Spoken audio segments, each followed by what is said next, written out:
السلام عليكم. مظلومية شهر رمضان. ربما هذا العنوان غريبا عليك، إذ أن كل الناس تحترم هذا الشهر وتصوم فيه إلى الله سبحانه وتعالى وتتبتل فيه وتبتهل. ولكن إذا تأملنا مليا في شهر رمضان الذي أراده الله سبحانه وتعالى لنا، فإننا سنجد أن شهر رمضان الذي نعيشه مظلوم بيننا أيها الأعزاء. ورحم الله من نصر مظلوما.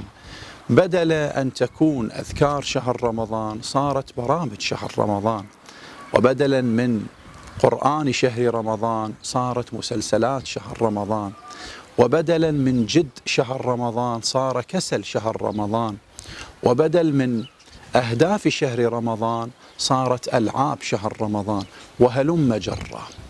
أيها الكرام، المطلوب منا أن لا نسهم في مظلومية شهر رمضان، أن لا ينطبق علي أنا وأنت أننا قد ظلمنا شهر رمضان، لأن شهر رمضان الذي أعده الله سبحانه وتعالى لنا فرصة عبادية خالصة من أجل أن ينتقل الإنسان من عالم إلى آخر، من أكمل إلى أكمل، وهلم جرا في طور بعد طور.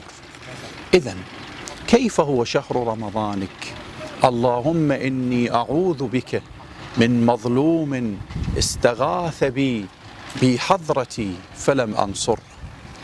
ليت شعري هل يقول شهر رمضان أنك نصرته أم خذلته؟